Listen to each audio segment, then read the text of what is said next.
अवांछित संतानों की वृद्धि से निश्चय ही परिवार के लिए तथा पारिवारिक परंपरा को विनिष्ट विनष्ट करने वालों के लिए नारकीय जीवन उत्पन्न होता है। ऐसे पतित कुलों के पुरखे पितर लोग गिर जाते हैं, क्योंकि उन्हें जल तथा पिंड दान देने की क्रियाएं समाप्त हो जाती है। तात्पर्य: सकाम कर्म की विधि विधानों के अनुसार कुल के पितरों को समय समय पर जल तथा पिंडदान दिया जाना चाहिए। यह दान विष्णु पूजा द्वारा किया जाता है, क्योंकि विष्णु को अर्पित भोजन के उच्छिष्ट भाग प्रसाद के खाने से सारे पाप कर्मों से उद्धार हो जाता है। कभी कभी पितरगण विविध प्रकार के पाप कर्मों से ग्रस्त हो सकते हैं, और कभी कभी उनमें से कुछ तो स्थूल शरीर प्राप्त न हो सकने के कारण उन्हें प्रेतों के रूप में सूक्ष्म शरीर धारण करने के लिए बाध्य होना पड़ता है।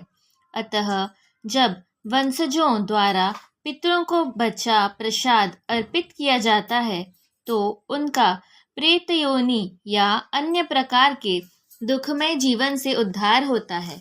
पितरों को इस तरह की सहायता पहुंचाना कुल परंपरा है, और जो लोग भक्ति का जीवन यापन नहीं करते उन्हें ये अनुष्ठान करने होते हैं। केवल भक्ति करने से मनुष्य सैकड़ों क्या हजारों पितरों को ऐसे संकटों से उबार सकता है। भागवत में कहा गया है, जो पुरुष अन्य समस्त कर्तव्यों को त्याग कर मुक्ति के दाता मुकुंद के चरण कमलों को शरण ग्रहण करता है और इस पथ पर गंभीरता पूर्वक चलता है, वह देवताओं, मुनियों, सामान्य जीवों, स्वजनों, मनुष्य या पितरों के प्रति अपने कर्तव्य या ऋण से मुक्त हो जाता है। श्री भगवान की सेवा करने से ऐसे दायित्व अपने आप पूरे हो जाते हैं। जो लोग कुल परंपरा को विनष्ट करते हैं और इस तरह अवांछित संतानों को जन्म देते हैं, उनके दुष्कर्मों से समस्त प्रकार की सामुदायिक योजनाएं तथा पारिवारिक कल्याण कार्य विनिष्ट हो जाते हैं।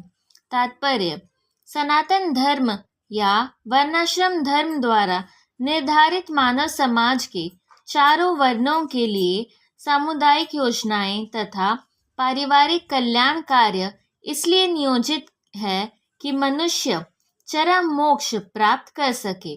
अतः समाज के अनुत्तरदायी नायकों द्वारा सनातन धर्म परंपरा के विखंडन से उस समाज में अव्यवस्था फैलती है।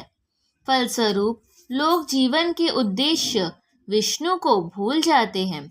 ऐसे नायक अंधे कहलाते हैं, और जो लोग इनका अनुगमन करते हैं वे निश्चय ही कुव्यवस्था की ओर अग्रसर होते हैं। हे प्रजापालक कृष्ण, मैंने गुरु परंपरा से सुना है कि जो लोग कुल धर्म का विनाश करते हैं वे सदैव नरक में वास करते हैं।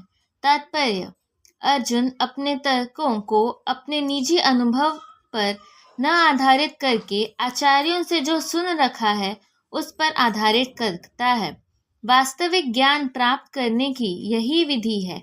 जिस व्यक्ति ने पहले से ज्ञान प्राप्त कर रखा है, उस व्यक्ति की सहायता के बिना कोई भी वास्तविक ज्ञान तक नहीं पहुंच सकता।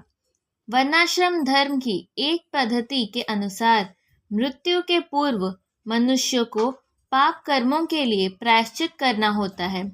जो पापात्मा है उसे इस विधि का अवश्य उपयोग करना चाहिए। ऐसा किए बिना मनुष्य निश्चित रूप से नरक भेजा जाएगा, जहां उसे अपने पाप कर्मों के लिए कष्टमय जीवन बिताना होगा।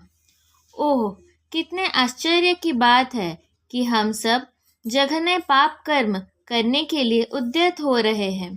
राज्य सुख भोगने की इच्छा से प्रेरित होकर हम अपने ही संबंधियों को मारने पर तुले हैं। तात्पर्य: स्वार्थ के वशीभूत होकर मनुष्य अपने सगे भाई, बाप या माँ के वध जैसे पाप कर्मों में प्रवृत्त हो सकता है। विश्व के इतिहास में ऐसे अनेक उदाहरण मिलते हैं किंतु भगवान का साधु भक्त होने के कारण अर्जुन सदाचार के प्रति जागरूक है, अतः वह ऐसे कार्यों से बचने का प्रयत्न करता है।